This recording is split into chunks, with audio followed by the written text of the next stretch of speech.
भागीरथी गांव में पूर्वी अपनी सास सुषमा के साथ रहती थी। पूर्वी की शादी को अभी 2 महीने ही हुए हैं। उसका पति प्रवेश शहर में दिहाड़ी मजदूरी का काम करता है। शादी के महीने भर बाद ही प्रवेश शहर काम के लिए लौट गया, जबकि पूर्वी गांव में ही अपनी सास सुषमा के साथ रहने लगी। एक रोज, अरे करम चली, ना जाने वो कौन सा मनहूस समय था जब मैं अपने बेटे के लिए तुझे ब्याह कर ले आई। तेरी माँ ने तुझे खाना तक बनाना नहीं सिखाया। ना तो सब्जी में नमक है और ना रोटी गोल है। पता नहीं कहाँ से हमारे पल्ले पड़ गई। सुषमा अपनी बहू से कभी खुशी नहीं रहती थी। वो हमेशा उसे किसी न किसी बात के लिए ताने देती ही रहती थी। पूर्वी एक गरीब परिवार से थी। वो शादी पर अपने साथ कुछ भी दहेज नहीं लाई थी। सुषमा उससे घर के सभी काम लेती। फिर भी सुषमा पूर्वी को कभी उसकी गरीबी के लिए ताने देती तो कभी उसके बनाए हुए खाने में नुक्स निकालती। बेचारी पूर्वी इन सब से बहुत दुखी रहती थी। और फिर एक दिन, अरे नास पिटी, ये तूने कैसा खाना बनाया है? सब्जी जली हुई है और कच्ची रोटियां हैं। तेरे मायके में खाते होंगे ऐसा खाना, मेरे यहाँ तो नहीं चलेगा, समझी? चल निकल जा मेरे घर से। माँ जी मुझे घर से मत निकालो। मैं सच में अब अच्छा खाना बनाना सीख लूंगी। पहले तू अपनी माँ से खाना बनाना सीख, उसके बाद ही मेरे घर आना, समझी? बेचारी पूर्वी रोते हुए अपने मायके जाने लगी, लेकिन उसका घर काफी दूर था। पैदल चलते चलते वो काफी थक गई। फिर वो एक पेड़ की छांव में बैठ गई। उसे चलते चलते काफी जोरों की भूख लगने लगी। मुझे तो बहुत जोरों की भूख लगी है। अभी तो मायका बहुत दूर है। वहाँ पहुँचते पहुँचते तो मेरी हालत खराब हो जाएगी। मेरे पास तो पैसे भी नहीं है। काश कि मैं अपने साथ कुछ खाने को ही ले आती। अब मैं कैसे अपने घर तक पहुँच पाऊंगी? काश कि मेरे पास नोटों की गड्डी होती और कुछ खाना होता। उसके इतना कहते ही नोटों की गड्डी और खाने की थाली उसके सामने प्रकट हो जाती है। अरे ये पैसे और खाना कैसे आया? तभी वो जिस पेड़ के नीचे बैठी थी उसमें से आवाज आती है, बेटी, ये खाना और नोटों की गड्डी मैंने तुम्हें दी है। पर ये कैसे संभव है? भला ये पेड़ रोटी और खाना कैसे दे सकता है? बेटी, मैं एक जादुई पेड़ हूँ और मैं किसी की भी कोई भी इच्छा पूरी कर सकता हूँ। तुमने अभी खाने की और नोटों की गड्डी की इच्छा जताई थी, इसलिए मैंने तुम्हें ये सब दिया। लेकिन तुम इस जंगल में क्या कर रही हो? तब पूर्वी ने अपनी दुख भरी दास्तान उस पेड़ को बताई। बेटी, तुम मेरे तने से चकला बेलन बना लेना। मेरे तने से बना हुआ चकला बेलन भी जादुई ही होगा। उस पर अपने आप ही रोटियां बनने लगेंगी। तुम्हें उस चकला बेलन के सामने अपनी इच्छा बतानी है और फिर जो भी तुम्हें चाहिए वो तुम्हें दे देगा। पेड़ की बात सुनकर पूर्वी बहुत खुश हुई। उसने पहले पेट भरकर खाना खाया और फिर उस पेड़ ने उसे अपना तना दिया। उसे देखकर पूर्वी सोचने लगी, ऐसा करती हूँ, इस तने को लेकर अभी अपनी माँ के घर चली जाती हूँ। वहीं कुछ दिन रहकर इससे चकला बेलन भी बनवा लूंगी और वापस आकर सासू माँ से कह दूंगी कि मैंने खाना बनाना सीख लिया है। दोपहर बाद पूर्वी अपने मायके पहुंच गई और वहां उसने अपनी माँ आशा को सारी बात बताई। पूर्वी बेटा, तू कल ही इससे चकला बेलन बनवा लेना। इसका कुछ दिन हम भी इस्तेमाल कर लेंगे। हाँ माँ, इसके इस्तेमाल से तुम्हारी भी गरीबी दूर हो जाएगी। उस रात सभी खाना खाकर सो गए। दूसरे दिन पूर्वी ने उस जादुई तने से एक चकला बेलन बनवा लिया। माँ, मैंने जादुई चकला बेलन बनवा लिया है। क्यों ना हम इनसे अब कुछ मांग कर देखें? हे जादुई चकला बेलन, मेरे माता पिता बहुत गरीब हैं। काश इनके पास अच्छे पैसे होते तो इनकी गरीबी दूर हो जाती। पूर्वी के इतना बोलते ही वो जादुई चकला बेलन अपने आप चलने लग जाता है और देखते ही देखते उस जादुई चकला बेलन से काफी सारे पैसे और सोने के गहने निकलकर बाहर आ गए। हे राम, इतने सारे सोने के गहने और पैसे! बाप रे, मैं कहीं सपना तो नहीं देख रही। अब देखना माँ बाबा, मैं हर रोज आपके लिए चकला बेलन से पैसे मांगूंगी। बेटी, अब तेरी वजह से हमारी गरीबी दूर हो जाएगी। पूर्वी जब तक अपने मायके में थी वो हर रोज जादुई चकला बेलन से पैसे मांगती और वो चकला बेलन उसे रोज ढेरों पैसे देता। वो सारा धन पूर्वी अपने माता पिता को दे देती है। इससे कुछ ही दिनों में वो लोग काफी अमीर बन गए और एक दिन, माँ बाबा, मुझे यहाँ आए हुए काफी समय हो गया। अब मुझे अपने ससुराल जाना होगा। ठीक है बिटिया, लेकिन वहाँ तू अपना और इस जादुई चकला बेलना का ख्याल रखना। पूर्वी के माँ बाप ने उसे काफी सारे कपड़े, सामान और गहने देकर विदा किया। अपने साथ सारा सामान लेकर पूर्वी अपने ससुराल पहुंची। आ गई महारानी। इतने दिनों से अपने मायके में पड़ी हुई थी, अच्छे से खाना बनाना सिखाया तेरी माँ ने या नहीं? आप चिंता मत करिए माँ जी, अब मैं सब काम अच्छे से सीख गई हूँ। मैं अच्छी सब्जी और जो रोटी बनाना भी सीख के आई हूँ। ठीक है ठीक है, अब इस थैले में क्या है? जी वो माँ बाबा ने आपके लिए कुछ कपड़े और सामान भेजा है। सुषमा वो कपड़े और गहने देखकर चौंक गई। इतने महंगे कपड़े और गहने? तुम्हारे उन गरीब माँ बाप के पास इतना महंगा सामान खरीदने के लिए पैसे कहाँ से आए? तभी सुषमा की नजर थैले में रखे चकला बेलन पर गई। चकला बेलन? ससुराल का चकला बेलन पसंद नहीं आया क्या, जो मायके से उठाकर इसे भी ले आई हैं? माँ जी, मैंने इसी चकला बेलन पर गोल रोटियां बनानी सीखी हैं, इसलिए इसे अपने साथ ही ले आई। अच्छा चल ठीक है, अब इसे रख दे और जल्दी से खाना बना, मुझे बहुत भूख लगी है। हाँ, सफर से इतना थक कर आई हूँ, अब मुझसे खाना नहीं बनाया जाएगा। ऐसा करती हूँ, आज चकला बेलन से ही खाना मांग लेती हूँ। पूर्वी किचन में जाती है और चकला बेलन को अपने सामने रखकर कहती है, काश मेरे सामने ढेर सारा स्वादिष्ट खाना आ जाए। पूर्वी के ये सोचते ही उसके सामने ढेर सारा स्वादिष्ट खाना आ जाता है। ये देखकर पूर्वी बहुत खुश हुई। वो जल्दी से सुषमा के पास गई। माँ जी, चलिए खाना तैयार है, आप चलकर खाना खा लीजिए। इतनी जल्दी खाना? अरे खिचड़ी या दलिया ही बना दिया क्या? आप खुद ही चलकर देख लीजिए। सुषमा रसोई घर में जाती है तो वहां ढेर सारे पकवान देखकर पूर्वी से कहती है, इतनी जल्दी इतना सारा खाना? तूने कैसे बना लिया? अरे अपनी माँ के घर से खाना बनाना सीख कर आई है या कोई जादू टोना? माँ जी, मैंने खाना बनाना सीख लिया है, अब मैं जल्दी जल्दी खाना बना लेती हूँ। सुषमा को अपनी आंखों पर बिल्कुल भी विश्वास नहीं हो रहा था, लेकिन उस दिन उसने भरपेट खाना खाया और फिर पूर्वी से बोली, बहू खाना तो तूने बहुत ही अच्छा बनाया है। चलो, घर से निकालने का कुछ फायदा तो हुआ कि तूने अच्छा खाना बनाना सीख लिया। फायदे तो मुझे बहुत हुए सासू माँ। इस तरह पूर्वी अपने जादुई चकला बेलन से जब भी खाना मांगती, उसके सामने झट से खाना बनकर आ जाता। ऐसे ही कुछ दिन बीत गए और फिर एक दिन प्रवेश वापस अपने गांव आया। क्या बात है जी, जब से आप आए हैं दुखी लग रहे हैं। क्या बताऊं पूर्वी, शहर से आते वक्त सोचा था कि तुम्हारे और माँ के लिए कुछ कपड़े और कुछ सामान ले लूंगा, लेकिन सच कहूं तो जो भी मजदूरी मुझे मिलती है उसमें तो मेरा किराया, खाने पीने का खर्चा, साथ में तुम लोगों के लिए जो खर्चा भेजता हूँ वही निकल पाता है। उसके बाद तो बचत के नाम पर कुछ भी नहीं बचता। आप परेशान मत होइए जी, अब हमें पैसों की कोई परेशानी नहीं होगी और अब से आपको मजदूरी करने की भी जरूरत नहीं पड़ेगी। ये तुम कैसी बातें कर रही हो पूर्वी? अगर शहर जाकर मजदूरी नहीं करूंगा तो तुम्हारा और माँ का गुजारा कैसे चलेगा, घर खर्च कैसे चलेगा?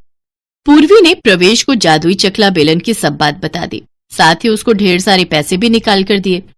और ये सब करते हुए उसकी सास सुषमा ने उसको देख लिया। ओह, तो ये राज है इस जादुई चकला बेलन का। इसके इस्तेमाल से ही पूर्वी इतना बढ़िया खाना बना रही थी, साथ ही ये तो ढेरों पैसे भी देता है। मुझे जल्द ही इस जादुई चकला बेलन को चुराना होगा। रात को मौका मिलते ही सुषमा वो जादुई चकला बेलन चुराने जाती है तो बेलन अपने आप हवा में उड़ते हुए सुषमा की पिटाई करने लगता है। तभी सुषमा जोर जोर से दर्द के मारे चीखने लगी, अरे कोई मुझे बचाओ, नहीं तो आज तो ये बेलन मेरी जान लेकर ही छोड़ेगा। तभी वहां प्रवेश और पूर्वी भी आ गए। ये नजारा देख पूर्वी ने अपने मन में कहा, हे बेलन, माँ जी की और अच्छे से धुनाई कर। बस फिर क्या था, सुषमा की अच्छे से धुनाई होने लगी और पिटते पिटते सुषमा बेहोश हो गई। पूर्वी, जल्दी से इस बेलन को रोको, नहीं तो आज माँ मर जाएगी। फिर पूर्वी ने अपने मन में कहा, हे बेलन रुक जा। प्रवेश और पूर्वी ने सुषमा की मरहम पट्टी की। इस हादसे के बाद सुषमा को सबक मिल चुका था, साथ ही उसने कसम खाई कि वो चकला बेलन को कभी हाथ नहीं लगाएगी। विक्रम और सहदेव दोनों सगे भाई थे। विक्रम बहुत ही मक्कार और लालची स्वभाव का था, जबकि सहदेव विनम्र और सीधे स्वभाव का था। एक दिन विक्रम की पत्नी सरला गुस्से में बोली, मुझे समझ नहीं आता बापूजी, पूरे घर में अपनी खांसी से बीमारी फैलाते रहते हो। तुम्हारी वजह से पूरे घर में बीमारी छाई रहती है। भाभी, तुम बापू से इतनी नफरत क्यों करती हो? इस तरह से कोई दुत्कारता है क्या? बापू की उम्र का तो लिहाज करो भाभी। सुनते हो जी, इस सहदेव की भी लगता है जुबान निकल रही है, थोड़ी खींचनी पड़ेगी। अपनी भाभी से जुबान लड़ाता है, आज तेरी खाल खींच लूंगा। विक्रम छोड़ दे इसे, छोटा भाई है तेरा, मत मार, कुछ तो रहम कर। ये तो बस मेरी परवाह कर रहा था, इसीलिए इसने बोला इस बात की इतनी बड़ी सजा मत दे। समझा दो इसे। आज के बाद इसने सरला को अगर कुछ कहा तो इसे जान से मार दूंगा। अपनी जुबान को मुंह के अंदर बंद करके रखे। विक्रम अपनी पत्नी सरला के साथ मिलकर अपने भाई और पिता पर बहुत जुल्म करता था। इसलिए एक दिन सहदेव अपने पिता से बोला, बापू, अब हम यहाँ नहीं रहेंगे, हम कहीं और जाकर रहेंगे। भैया भाभी आपको बहुत तंग करते हैं और ये मैं नहीं देख सकता। तू बापू को लेकर जा तो रहा है, पर इतना जान ले, मैं तुझे एक फूटी कौड़ी भी नहीं दूंगा अगर तुम दोनों पलट कर वापस आए तो। मुझे आप दोनों से कुछ भी नहीं चाहिए, बस माँ की निशानी, ये आटा छलनी मुझे दे दीजिए। मैं इसे माँ का आशीर्वाद समझकर अपने साथ रख लूंगा। ले जाने दो, ये बेकार सी टूटी हुई पुरानी आटा छलनी वैसे भी हमारे लिए बेकार है। अच्छा है ना, बला टलेगी, सारा दिन मनहूसियत छाई रहती है, जान छूटेगी। सहदेव अपने पिता को लेकर निकल पड़ता है। उसके पास न रहने का ठिकाना था, न ही खाने के लिए भोजन। चलते चलते सहदेव ने अपने पिता से कहा, पिताजी, ये जगह सही लग रही है, आप कुछ देर उस पेड़ के नीचे आराम करो, तब तक मैं घास फूस से एक झोपड़ी तैयार कर लेता हूँ। रहने का ठिकाना तो बनाना ही पड़ेगा, उसके बाद मैं काम की तलाश करूंगा। मेरे दोनों बेटों में कितना फर्क है। एक विक्रम है जिसने घर से निकाल दिया, और एक ये है जो बेचारा मुझ बूढ़े को पालने के लिए इतनी मेहनत कर रहा है।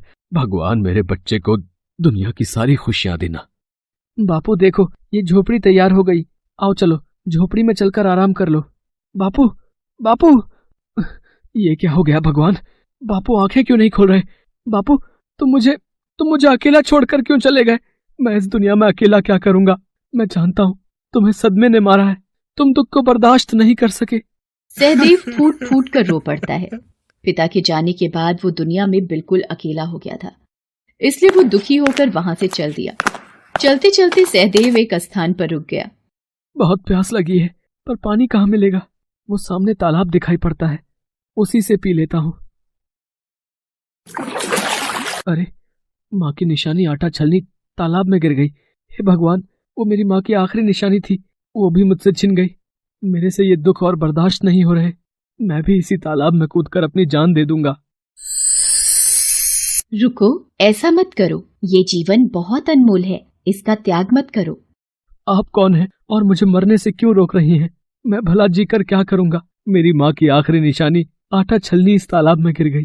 सहदेव तालाब की देवी को अपनी दुख भरी सारी कहानी बताता है। सहदेव, रुको, दुखी मत हो, मैं तुम्हारी आटा छलनी ढूंढ लाऊंगी। ये लो तुम्हारी आटा छलनी। पर ये मेरी माँ की आटा छलनी नहीं है। अच्छा चलो, मैं एक बार फिर तालाब के नीचे जाकर देखती हूँ। ये लो, ये रही तुम्हारी आटा छलनी। ये भी मेरी माँ की आटा छलनी नहीं है। मेरी माँ की आटा छलनी कहाँ गई? रुको, मैं एक बार और कोशिश करके देखती हूँ, अब की बार शायद मिल जाए। देखो, कहीं यही तो नहीं है। हाँ, यही मेरी माँ की निशानी है, यही है मेरी आटा छलनी। सहदेव, तुम बहुत ईमानदार हो। ये लो तुम्हारी माँ की निशानी। मैंने देखा, जब मैंने तुम्हें सोने और चांदी की आटा छलनी दी, वो तुमने नहीं ली, पर तुम चाहते तो तुम ऐसा कर सकते थे। तुम मेरे से सोने चांदी दोनों आटा छलनी ले सकते थे, पर तुम्हें सिर्फ अपनी माँ की निशानी से ही प्यार था, वही तुमने मांगी। ये देखकर मैं बहुत खुश हूँ। तुम बहुत साफ मन के हो सहदेव। मेरी तरफ से सोने और चांदी की ये दोनों छलनी भी उपहार स्वरूप रखो। ये जादुई छलनी है। चांदी की छलनी चांदी के सिक्के देने वाली है और सोने की छलनी सोने के सिक्के देने वाली है। तुम इस धन से अपने जीवन की नई शुरुआत करो। आपका बहुत बहुत शुक्रिया तालाब की देवी। मैं इस धन से एक नया व्यापार शुरू करूंगा और माँ बाप के आशीर्वाद से उस व्यापार को चलाने के लिए खूब मेहनत करूंगा। सहदेव वापस अपने गांव आ जाता है और वहीं एक नया और बढ़िया घर रहने के लिए बनवाता है। सहदेव ने धन की सहायता से एक नया अनाज का व्यापार भी शुरू कर दिया था। सहदेव को धन का बिल्कुल भी लालच नहीं था, इसलिए वो रोजाना छलनी से सिक्के नहीं लेता था, बल्कि जब उसको धन की जरूरत होती वो तभी उन सोने चांदी की आटा छलनी से सिक्के लेता। सहदेव के अमीर और सफल व्यापारी होने की खबर उसके भाई विक्रम के कानों तक भी पहुंचती है और वो बहाने से सहदेव को मिलने आता है। सहदेव मेरे भाई, कैसे हो? मैंने सुना है तुमने अनाज का बहुत बड़ा व्यापार शुरू किया है और तुमने ये घर तो बहुत ही सुंदर बनाया है। मैंने बापू के बारे में सुना कि बापू नहीं रहे। मुझे उनके स्वर्ग सिधारने का बहुत दुख है। सहदेव, मुझे माफ कर दो। आखिर मैं तुम्हारा बड़ा भाई हूँ। भैया, आपको अपनी गलती का एहसास है, इसलिए मैंने आपको माफ कर दिया। आप रोना बंद करो। मैं जानता था मेरा छोटा भाई मुझे जरूर माफ कर देगा। सरला, तुमने देखा, हमारा सहदेव बहुत अच्छा है, इसने हमें माफ कर दिया। सहदेव, मैं तुम्हारी भाभी हूँ, मैं तुम्हारी माँ समान हूँ। मुझे भी तो बताओ कि ये सब तुम्हें कैसे मिला, अगर तुम मुझे अपना मानते हो। भाभी, आप दोनों मेरे अपने हो, मैं आपको सब बताता हूँ। सहदेव सीधेपन में आकर सारी कहानी विक्रम और सरला को बता देता है। जिस बात की तह को जानने विक्रम और सरला आए थे, वो बात उन्हें पता चल चुकी थी। इसलिए घर वापस आकर विक्रम सरला से कहता है, जाकर आटा छलनी लेकर आ। ये लो। पर इसे तोड़ने क्यों लगे, इसका क्या करोगे? बस तुम देखती जाओ, इसे थोड़ी पुरानी बना रहा हूँ, अब मैं अमीर बनकर ही लौटूंगा। विक्रम आटा छलनी को लेकर तालाब के पास पहुंचता है और जानबूझकर छलनी को तालाब में फेंक देता है और रोने का नाटक करता है। मेरी माँ की निशानी, मेरी आटा छलनी तालाब में गिर गई। अब मैं क्या करूँ? कोई मेरी छलनी दे दो। वो मेरी माँ की आखिरी निशानी थी। क्या हुआ वत्स, तुम रो क्यों रहे हो? अब मेरी माँ की निशानी, मेरी आटा छलनी इस तालाब में गिर गई। अब मैं क्या करूँ? वो मेरी माँ की आखिरी निशानी थी। रोना बंद करो, मैं तुम्हारी आटा छलनी ढूंढ कर लाती हूँ। ये लो, यही तुम्हारी आटा छलनी है ना? नहीं, ये तो पुरानी टूटी हुई आटा छलनी है। मेरी आटा छलनी ऐसी नहीं है। यह तो सहदेव का लालची बड़ा भाई दिखाई पड़ता है। जरूर सहदेव ने भोलेपन में इसे सब कुछ बता दिया होगा और ये जानबूझकर मेरे से आटा छलनी लेने के लिए आया है। इसे सबक सिखाना ही होगा। ये देखो, ये चांदी की आटा छलनी तुम्हारी है। मैं आपको बताना भूल गया, मेरी माँ की निशानी 2 आटा छलनी है, एक चांदी और एक सोने की। लालची मनुष्य, तुम्हें शर्म नहीं आती? कितने बेईमान हो तुम।